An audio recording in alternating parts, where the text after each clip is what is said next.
Hello, everyone, and welcome to the Jeffrey Epstein Show. I'm your host, Bobbycapucci, and this is a morning update. What's going on, everybody? So before we jump into the article, I'd just like to give you all a quick update on the merchandise situation for the podcast. I've been working on a few different designs for t-shirts and hats, and I'm happy to report that I've made some decent progress, and I should have some designs to share with you by the weekend. So I'll make sure to let you all know where you can find those designs once I have them up and ready to go.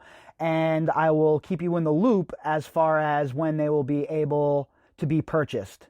So I had some emails about the merchandise, so I just wanted to give you all a quick update before we jumped into the article. Now, for our article today, we have an article from Variety, and this is an interview that they did with Lisa Bryant, the director from Filthy Rich, the documentary on Netflix. And I thought it was a pretty good interview with her, so I figured we'd add it to the catalog here and make sure that we hear directly from the person who directed Filthy Rich. So this article is from Variety.com. The author is Will Thorne. The headline: Jeffrey Epstein, docuseries director on centering survivor stories and the future of the case. One thing I will say about that documentary as well, at least they called them survivors, right? When we first started covering this case, it was always victims or sex slaves or victims of sex trafficking rings, stuff like that. And I've always tried to be pretty consistent by calling them survivors because that's what they are, right? Now they're survivors. When they were first abused, they were victims. But when they came out on the other side of that and they survived that trauma, they are now survivors and they should be called that. So it always bothers me when I see these outlets call them victims, sex slaves, stuff like that. I think it's kind of weak reporting, to be honest with you. Jeffrey Epstein may be dead, but the hurt he caused the survivors of his sexual abuse likely never will be. With her new Netflix docuseries, Jeffrey Epstein, Filthy Rich, director Lisa Bryant set out to center the survivors and make sure their voices were heard, as much of the narrative surrounding the millionaire sex offender's case, pedophile, has shifted towards conspiracy theories about his suicide in August of 2019. That's incorrect. All right. I think that the Jeffrey Epstein, his death plays a part in the story, but it doesn't play as big of a part as they're making out right here. Oh, most of the narrative has shifted to conspiracy theories around his suicide in August. No, that's not the case. That's just part of the story. There is much, much, much more to this case than the Netflix documentary ever touched on. But like I said, that was never their goal, in my opinion. Their goal was always to give a voice to the survivors, at least the way I look at it, and to amplify the voices of those survivors and to put a face with a name. And it's no longer just words that people are reading in an article. When they see Michelle Licata tell her story and break down the way she does, it's powerful, folks. It's powerful stuff, especially for people who have not been following this case. And in that regard, I've said it once, I'll say it again. I think Netflix hit a home run.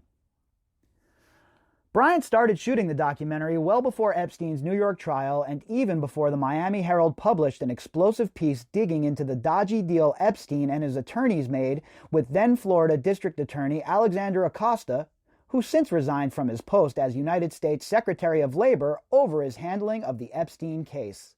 And again, the cynic in me says, would Julie Brown and the Miami Herald have chased this case so hard if they didn't think that they could tie it to Trump? Was the only reason that they went after this case because of Acosta? What made them wait all the way until 2016 to go after this? Why didn't they chase this from the very beginning? Things began to move incredibly quickly after the Herald story, Bryant explains, as more and more survivors agreed to be interviewed and Epstein's web of control began to disintegrate. Yeah, look, once Epstein showed some chinks in the armor, once it looked like Jeffrey Epstein wasn't going to be able to come after these girls, a lot of them started coming forward and telling their story.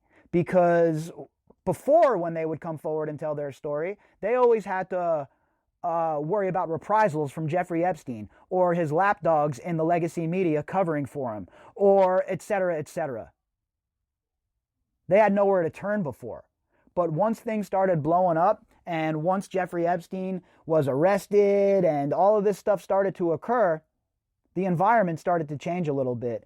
And you saw the whole entire narrative shift, basically, once Jeffrey Epstein was arrested for the second time. Everything blew up and changed overnight, so we had to kind of start over, Bryant tells Variety. All of a sudden, this story became a worldwide obsession. It should have always been a worldwide obsession. Something like this should have never been buried on the back page. Something like this shouldn't have been hidden for the past 8 years until the Miami Herald decided that they wanted to chase it down for whatever reasons that they had. It should have been being chased this whole entire time. From the time Jeffrey Epstein was arrested the first time, all the way up until now. You're telling me that everybody just seemed to forget about the case?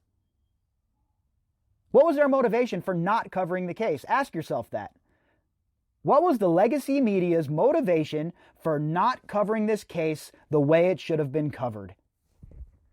The daily news cycle around the Epstein case is still changing so quickly that Bryant says she could envision doing perhaps 1 or 2 more episodes, particularly if Ghislaine Maxwell, Epstein's ex-co-conspirator, who allegedly procured and sexually abused women too, is brought to justice for her crimes. Look, how Ghislaine Maxwell is not arrested at this point is one of the world's greatest mysteries. I'm talking right up there with the cosmic mysteries of how the universe was created.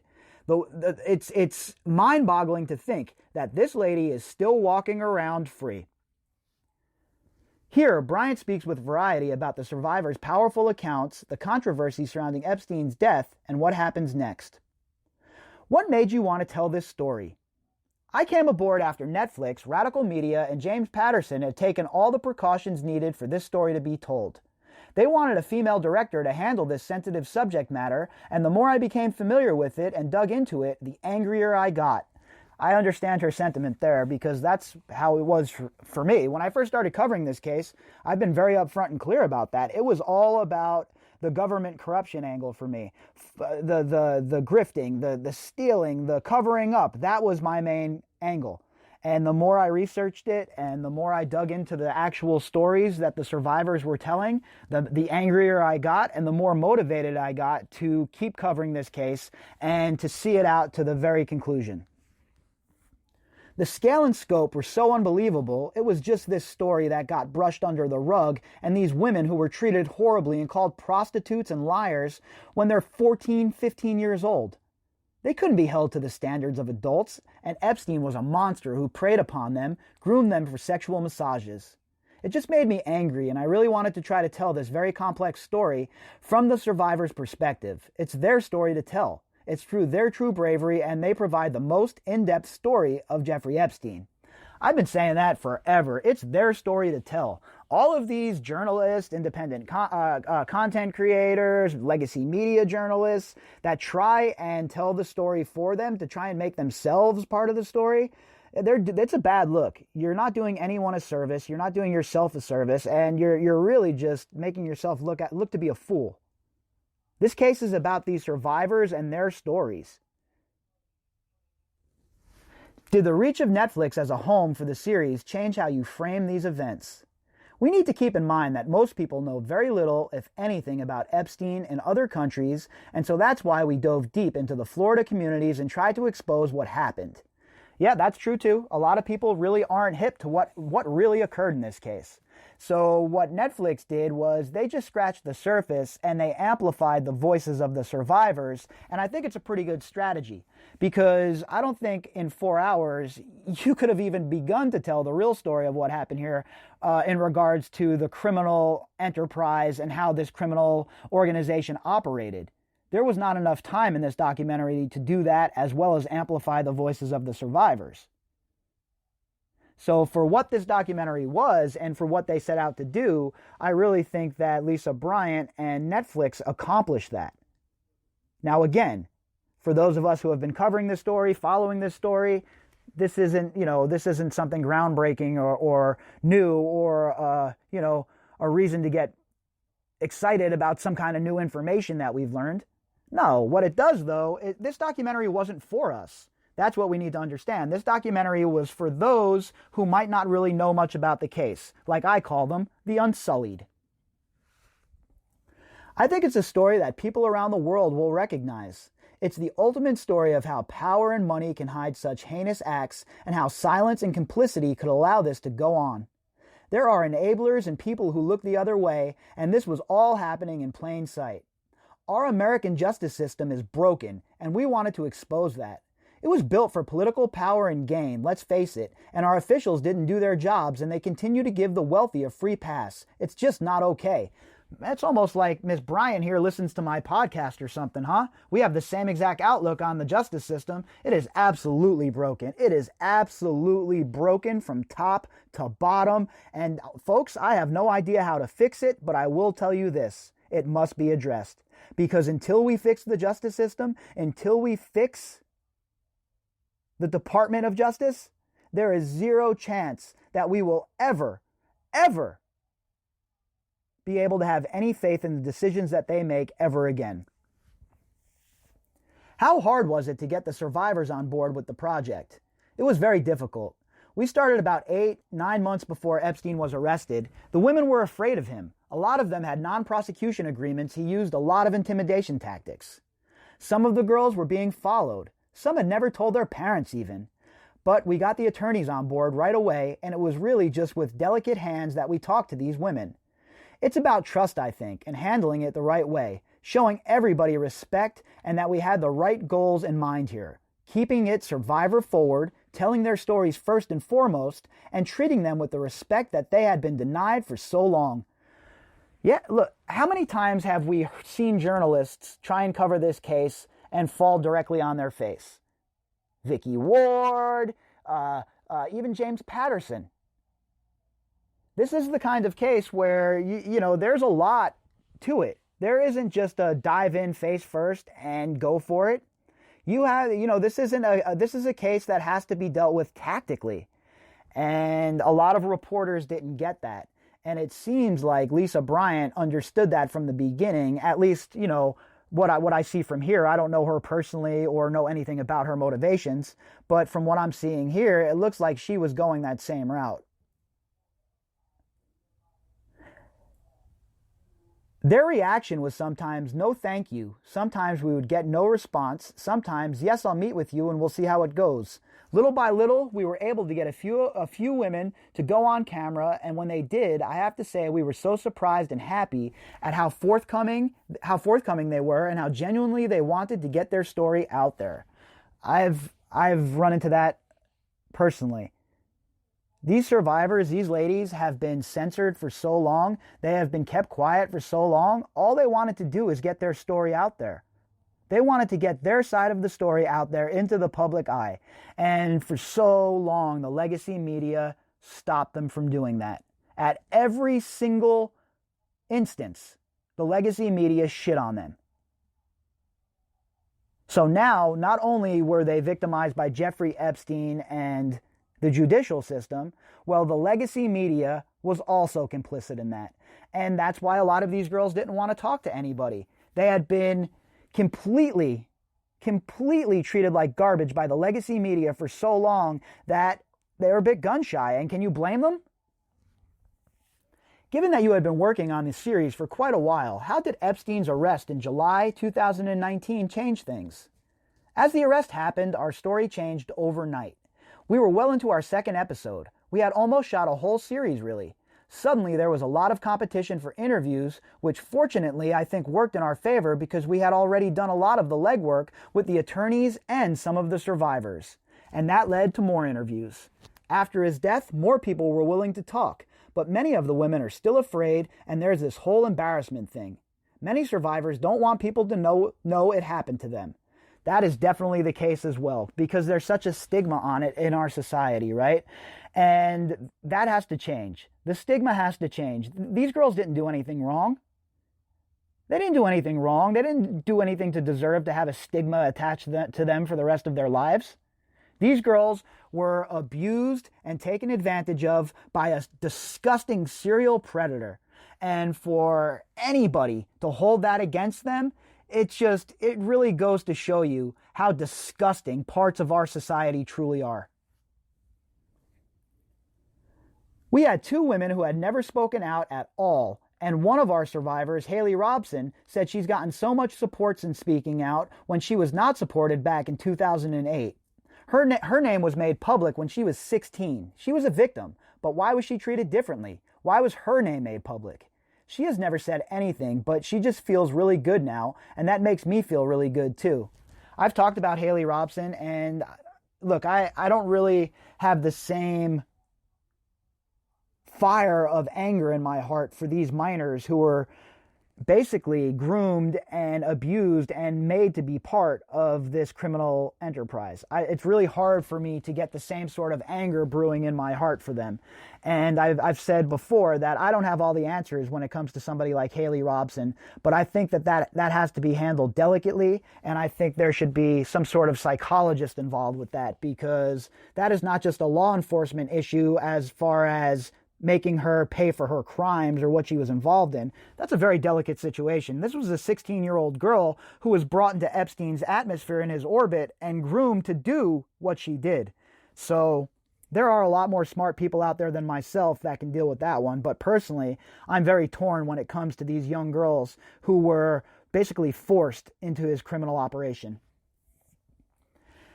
Epstein's death was ruled a suicide, but in the series you interview a forensics expert who was brought in to give a second opinion. What did you learn from that, and what are your views on his death? We didn't want to dive too much into conspiracies, but anything's possible. We're certainly following it and keeping it on our radar.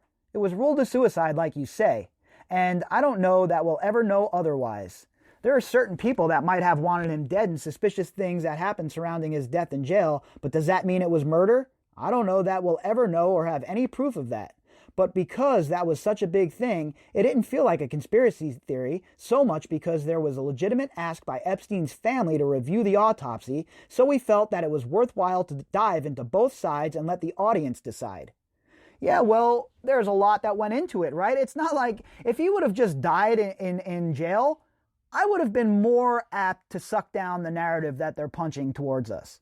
But what happened with them, all the things that surrounded his death, all the coincidences, it makes it really hard to believe the narrative that they're spinning. And then you add the fact that Barr comes out and says, well, I saw the videos, everybody believed me. Sorry, Mr. Barr, I do not believe you or anybody else in power. I need to see the evidence for myself.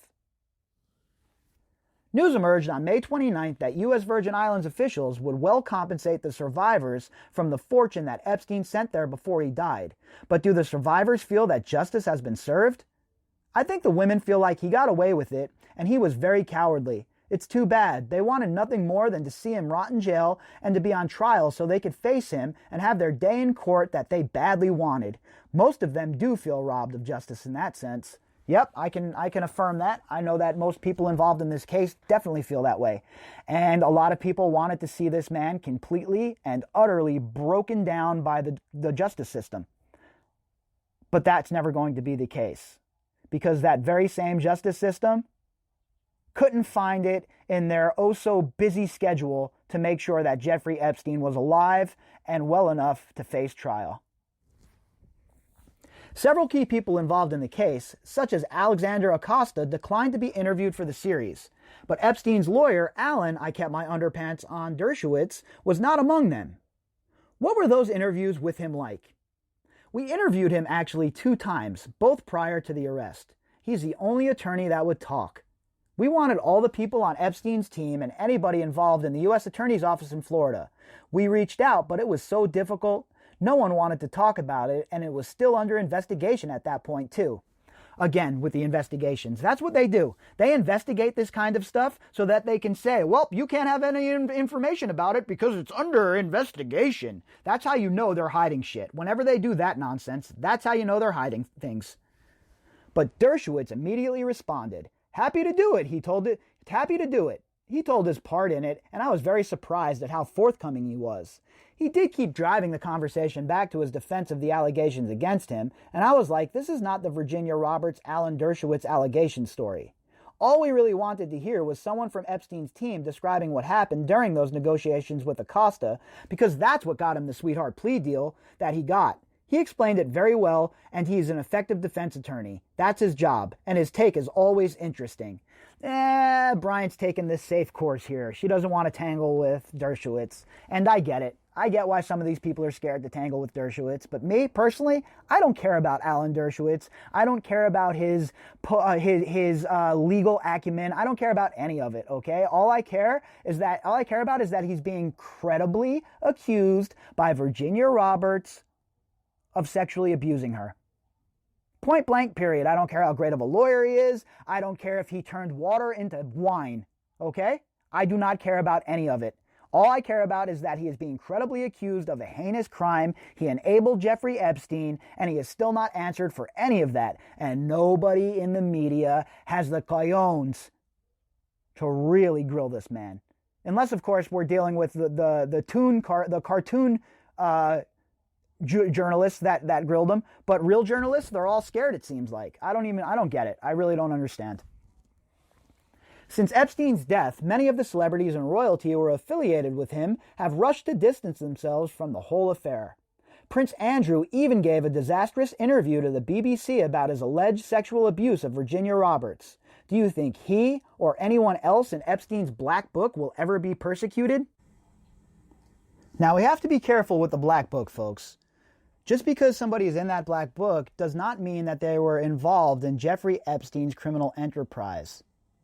We can't fall into those traps. We can't give in to our confirmation bias, and we can't just start adding people to the story that are not part of it. So I've been seeing a lot of that lately, like with the recent so-called anonymous drop talking about Naomi Campbell, et cetera, et cetera. And while it's important to bring up the fact that these people were in Epstein's orbit, that they were in his atmosphere, we can't just run off and willy-nilly start saying that people were involved in the actual crimes against these young girls, right? We can definitely say they were enabling Jeffrey Epstein, but we have to be careful who we're labeling as part of the actual abuse of the girls. We have to be very careful about that. And I've seen a lot of people conflate the issue lately, and it does not do any good for the investigation when you start bringing up wild, baseless BS. I'm not going to do that here. I'm going to leave that to other people. As you saw in the documentary, we did interview a witness who saw Prince Andrew with Virginia Roberts. He identified to the FBI that she was a woman he had seen back in the early 2000s.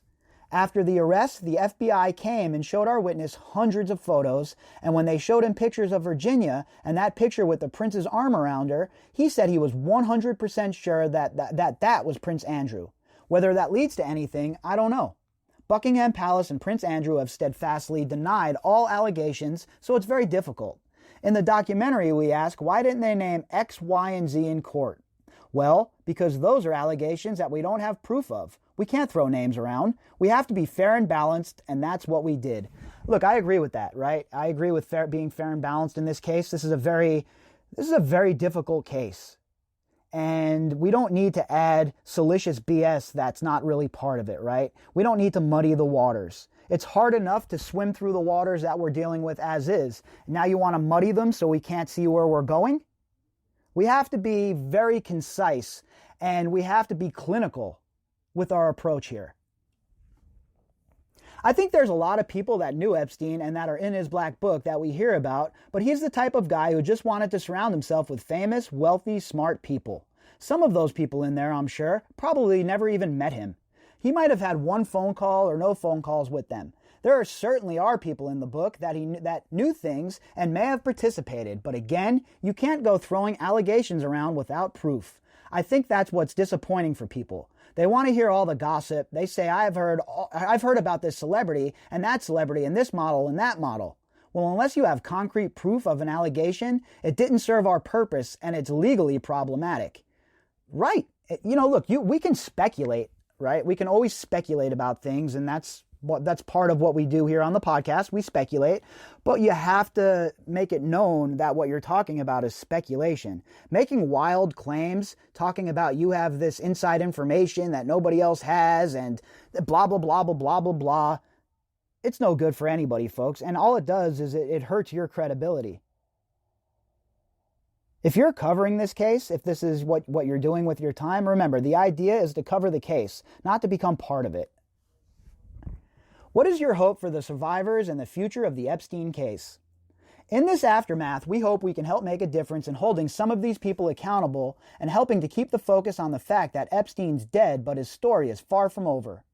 He really was just the tip of a much bigger iceberg. I think it's really an international sex trafficking ring, and there's a lot of big players who still need to be brought to justice.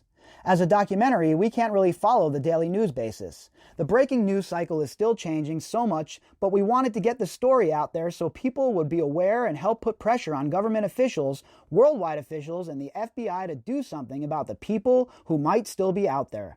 It was painful and cathartic for the survivors to come forward, and their goal is that it helps others not be afraid to do the same. Hopefully they will be respected now in a way that they weren't back then. She's right about that, and that's what I said, folks, with this documentary. If you only have 4 hours to tell your story, you have to be laser focused on what you're doing. You can't start veering off into other realms, and I think that's exactly what the Netflix documentary accomplished.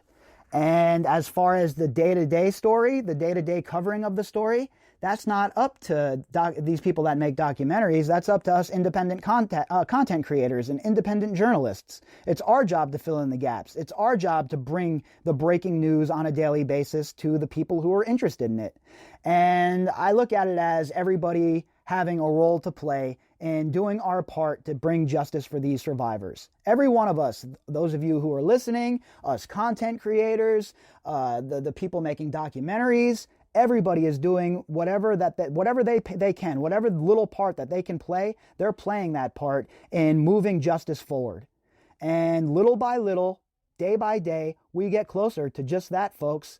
And I'm of the opinion that we are going to see arrests in this case. I know it's hard to believe after all of these years, but I think that the pressure is so great on the Attorney General at this point. I think that there is zero chance that we do not see arrests. When we're going to see those arrests, I really don't know. I don't have a guess for that.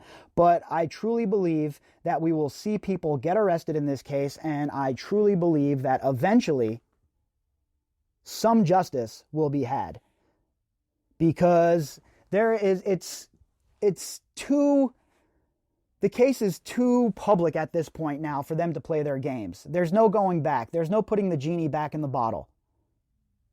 People are aware of what occurred, and more people are becoming aware of what occurred each and every day. And in turn, that puts pressure on the authorities to do the right thing. So I think eventually we're going to see arrests be made in this case. I think that it will start with the lower level people who were involved. And as they start ratting on people, we'll eventually see someone like Ghislaine Maxwell perp walked. That's my hope. That's my thought. And I think eventually we will get there because the evidence is overwhelming at this point. Absolutely overwhelming at this point. And there has been no plausible alibi given by any of these people. So from where I'm standing, and with all of the renewed interest in this case, I honestly believe that we're going to see people get arrested and we're going to see justice, at least in some form, happen in this case. And there is zero chance, in my opinion, that Ghislaine Maxwell walks away from this without being arrested. I've been back and forth thinking about justice in this case, and there was times when I thought that there would never be arrests in this case. And still to this day, obviously, it's not because I think that the Justice Department is on their game now or anything like that, but I think the pressure is becoming so overwhelming that they're going to be spurred into action because the pressure that the public is putting on them. All right, everybody, if you'd like to contact me, you could do that at bobbycapucci@protonmail.com. That's BOBBYCAPUCCI@protonmail.com. You can also find me on Twitter at BOBBY_CAPUCCI. All right, everybody, until next time, I hope you all have a magnificent day.